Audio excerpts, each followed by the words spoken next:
Hey everyone, John here. And I pride myself on knowing things about the Wii. There's very little more to me as a person. And so I want to go over some more obscure facts that I have accumulated in my mind over the many years with this little waggly thing. And the first thing I want to talk about is. You hear that? There's Miis in here!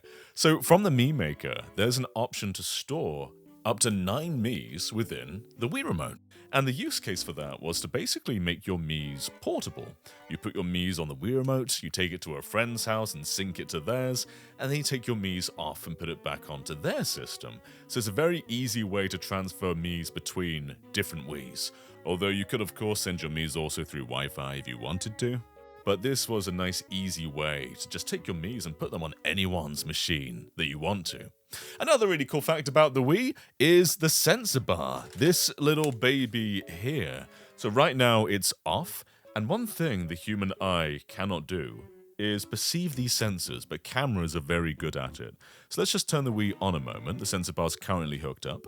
Alright, now the Wii's on, and personally, I can't see a thing, but I think you should be able to see a bunch of lights over here. And that's because this is picked up by infrared cameras, which the Wii has! So this here basically looks for these lights, and it uses them as a reference point to know exactly where you're pointing. However, the only thing this is taking from the Wii is power. The Wii is booting up these lights. There's no actual source being taken into the Wii. Everything's done within the Wii Remote itself. And so all this needs is 2 distinct light points. And so many years ago, people discovered you can simply use 2 candles, and the Wii Remote's going to think that they are a sensor bar.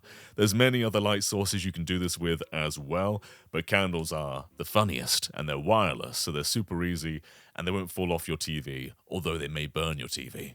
Alright, so we've started off pretty basic so far, but here's something I don't think that many people know. So Wii is of course backwards compatible with GameCube, and it achieves this because the architecture is pretty much the same. The Wii's clock speeds are around double, and the RAM is much higher, so when Wii is playing a GameCube game, it does it flawlessly, natively, because it is a GameCube. There's no difference in performance between a GameCube and a Wii. However, the Wii is capable of making GameCube games run better.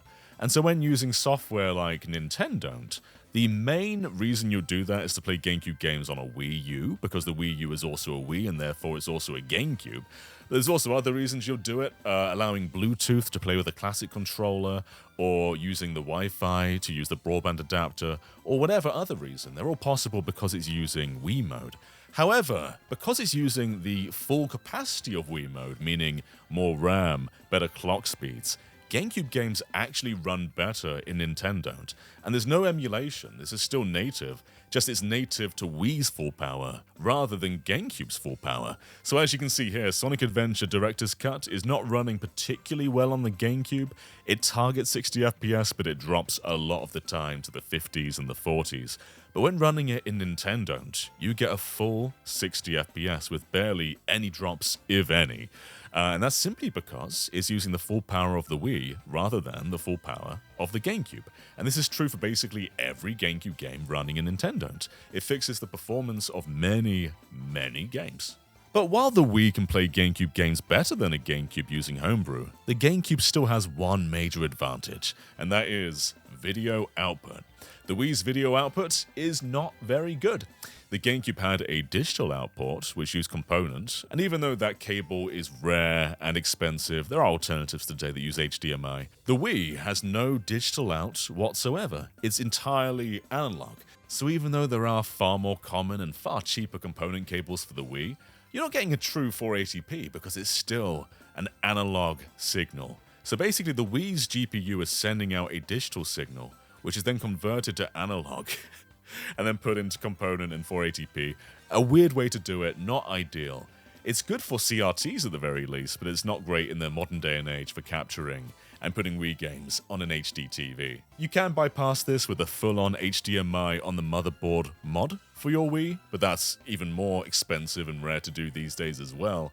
And while the Wii U does have HDMI out, the Wii U's Wii signal is even worse than the Wii's. So it's a big chain where basically GameCube has the superior output out of the Wii and the Wii U, and Wii games are just generally troubled in their signal. And if you're a fan of the channel, you'll know this already, but the Wii's forecast channel, which could be used to tell you the weather anywhere around the world from the main menu, was actually used in a bunch of different games. For example, in Mario and Sonic at the Winter Olympics, you could choose whether you want to use forecast channel data for real-time weather, and so it would be sunny or snowy or cloudy, depending on the real time of day at that point. This was used in a bunch of other games too, like Knight's Journey into Dreams, and while it wasn't a broadly used feature, it was always neat when it was used. And despite the Wii's reputation of having very poor online, it basically met the standards of everything when it came to online. Yeah, you had friend codes for every individual game, and that was very cumbersome, but you could send messages to your friends. You could voice chat with them via Wii Speak. You could download games via WiiWare. There was even DLC in a few games. A lot of WiiWare games had them, like Mega Man 9, Mega Man 10, and of course the service games like Just Dance and Rock Band sold you songs. But there were also core games like Tales of Graces over here. This had a lot of stuff sold on its store, and we're talking things like weapons and spells, and also a bunch of costumes. So there were so many costumes sold for Tales of Graces, and on the Japanese WiiWare store, they were sold for around 200 Wii points each. So while this wasn't very common, there were Wii games with DLC. And one of the coolest things you could do on the Wii Shop channel that many consoles today still do not do, and most have never done since, is gift games to your friends. This is of course something you can do very easily on Steam today, but back in 2006, I think Wii may have been the only one that allowed this, where you could basically buy a game and then say it's for me or it's for a friend. And if it were for a friend, you could choose everyone on your address book and just send it to their message board. They could open it, and suddenly they've got a game on their Wii menu ready to download, and it was so rad.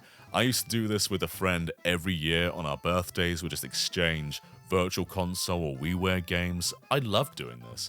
And yeah, the Wii U didn't do this, the Switch doesn't do this, the Switch 2 doesn't do this, PS4 and PS5 don't do this, but the Wii did. And while the Wii may feel old, because it is 20 years old, it did have streaming services. So in the UK, we had BBC iPlayer and Love Film, but there's also more broad stuff like YouTube and Netflix. In fact, Netflix, even though it had a digital app to download on the Wii, there was also a disc. This was a common thing while Netflix was in the growing age. It would send you a disc to boot the app rather than something to download. And so physical Netflix discs exist for the Wii.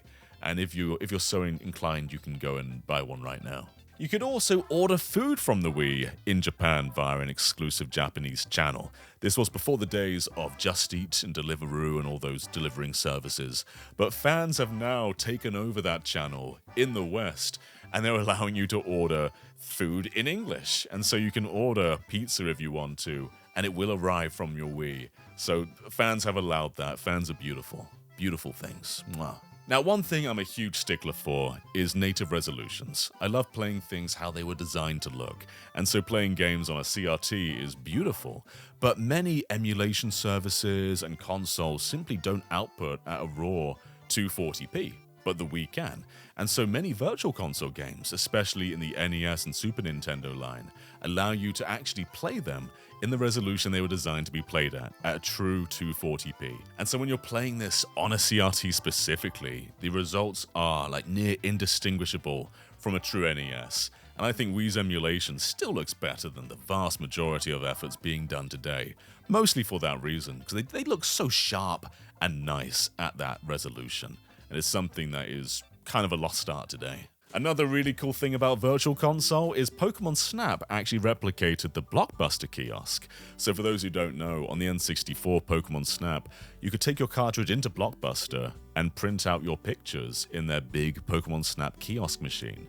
And on the Wii Virtual Console version, you can go to your album and choose to send your picture to the Wii message board, and then you can take it to the photo channel, put it on an SD card, take it back to your PC, or share it with your friends. So basically, it's another way of getting those pictures off the game without just taking a screenshot of them, and that was really neat for the time. A very funny thing about how the Wii works is you can just take the disc out if you want to at any point, and the game usually won't stop. Most consoles that came after this will just stop the game, like on Wii U, it's just going to say, buddy, put the disc back in. But some Wii games, they just keep going. And for most of them, it's going to break stuff. It's going to break load zones. It's going to stop data from being streamed in.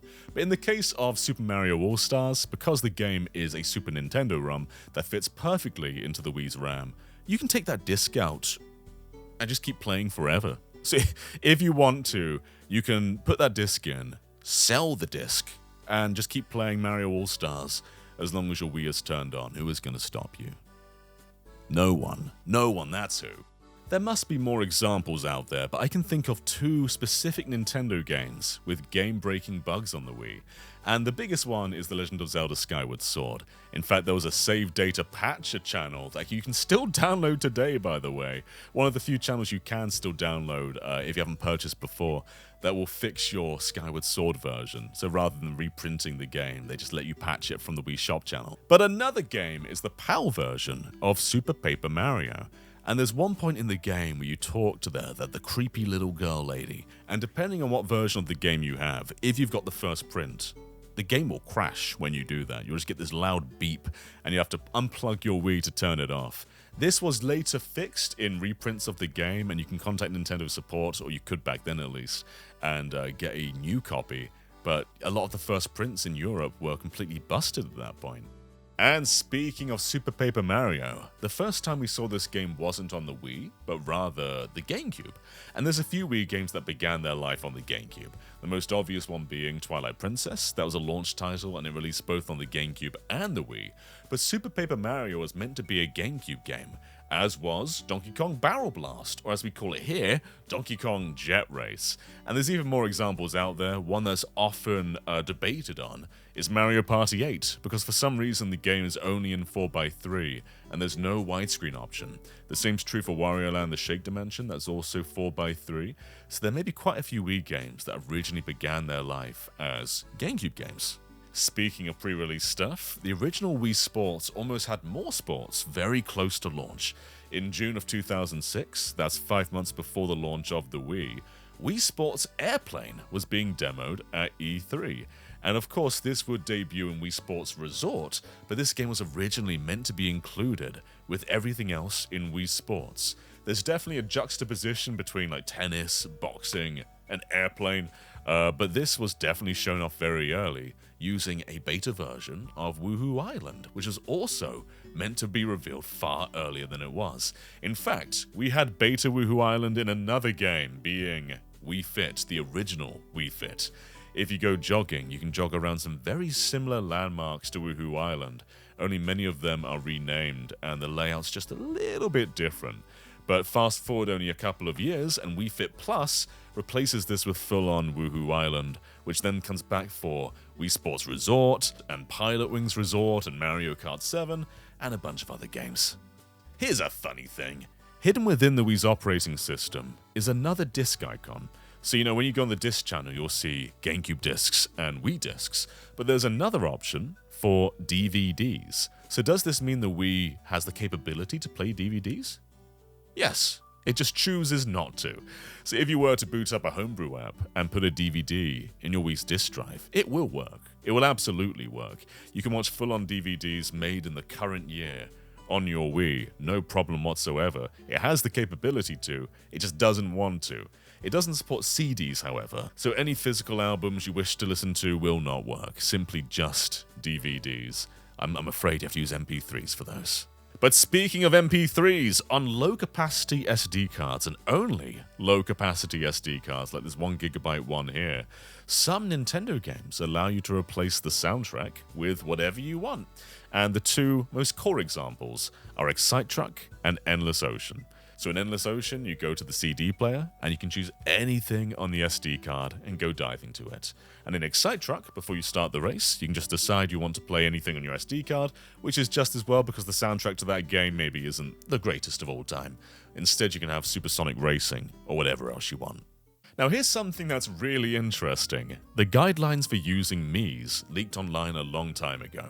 Basically, any game could use Mii's. It wasn't just the first-party Nintendo ones, and many third-party games did use Mii's, but they had to adhere to the guidelines. You couldn't show violence. So while there is sword fighting in Wii Sports Resort, that's all in the faith of the sport. There's no blood. There's no Miis with nefarious means. There's a bunch of different guidelines that developers had to follow if they were to use Miis. And here's something spooky. Put the kids to bed before hearing this. The vast majority of elements on the Wii use the same shape. It's basically the shape of an SD card. So imagine a rectangle with a corner shaved off. The console itself is that shape. Many of the ports on the back are that shape. The strap on the wrist strap is that shape. So many different parts of the Wii are that shape. And that just gives me the chills. Ooh. And you know what keeps me up at night? It's this. This is the classic controller. And on the top we've got L and R and ZL and ZR. Very standard Nintendo. And then this mystery button with no letters or numbers on. Doesn't seem to do anything, right? Well, if you actually click this in, you'll see that it is operating this little shutter. And what it was intended to be used for is basically a grip. So there was meant to be an accessory for your Wii Remote that allowed you to snap your classic controller onto it. Because the way it functions currently is you basically plug this into your Wii Remote, put your Wii Remote down on your lap or on the sofa or whatever, and use it as like a semi-wireless controller. But you were going to strap your Wii Remote to the classic controller and then use it like that. So it's less cumbersome with a wire and a remote dangling from it, but the accessory never released. Here's something I've always found fascinating. WiiWare had a file limit of 40 megabytes, which means that developers like Shinen, who are still killing it to this day, made games like Fast Racing League as beautiful as this, while adhering to 40 megabytes of size. Same for games like Final Fantasy, The Crystal Chronicles, My Life as a King, and everything else on WiiWare. This was a big barrier to indie developers. Team Meat with Super Meat Boy couldn't make it work on Wii. They couldn't squeeze that game down to 40 megabytes. And so while that game was planned for Wii, it ended up never shipping. But I just find it so cool that they were able to make games that small. And there's another really cool fact about the Wii Shop channel, is you can still download your stuff now. While it's mostly been scraped to things that you can browse, you can go into your purchase history and re-download all of your Wii games, even though the shop channel has technically been shut down for a very long time now. All your purchases are still preserved and are ready to be re-downloaded if you want them, which is just as well because the Wii's internal memory is very small, and if you were to be SD cardless, you'd be very picky in exactly what you can put on your Wii. And here's something else that's interesting that may have been lost to time for many people. There's different download animations. Whenever you download a game from the Wii Shop channel, Mario's going to appear. But sometimes he's small, sometimes he's Super Mario, sometimes he's Luigi, or sometimes he's my favorite of all, Fire Mario. And while he's, going around hitting blocks waiting for it to download, you can press the A button and throw fireballs. That was the best part about purchasing games. It wasn't getting a new game. It was the likelihood of whether you're going to get Fire Mario. And here's something, of course, we all know. It's just common sense. That blue light on the Wii that appears when you've got a message or anything from Wii Connect 24, that is, of course, imitating the Japanese bush wobbler. We all knew that.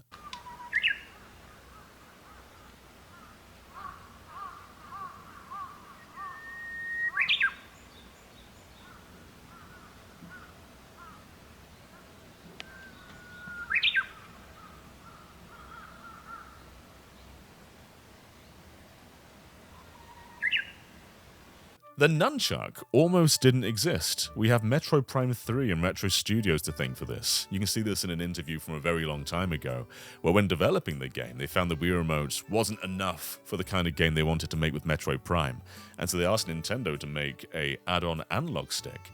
And it's hard to imagine the Wii without this. Twilight Princess wouldn't have worked, Mario Galaxy wouldn't have worked, the vast majority of the library wouldn't have worked. So thank you, Retro Studios, for making this happen. Another Nunchuk fact is this is actually based on the N64 controller. If you put them side by side, this basically mirrors the middle prong, including the Z button on the back, and I just think that's neat. The Wii's received retail games as recently as 2020 with Just Dance 2020. This came to the Wii, but not the Wii U, and it's very odd having modern songs on the Wii, but it is very possible. And here's something that keeps me up at night.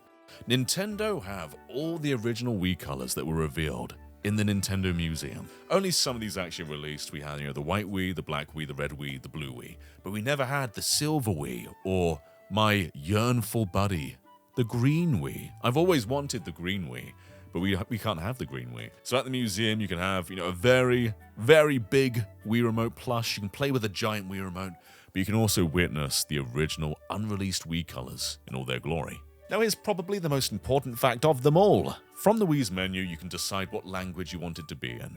And if you choose German and boot up a PAL copy of Wii Sports, everything in that game is going to be German, including a hole-in-one, which I couldn't make. So instead I went to Wii Sports Resort, which is much easier with Frisbee to get a hole-in-one. And here we go! Instead of hole-in-one, it says us.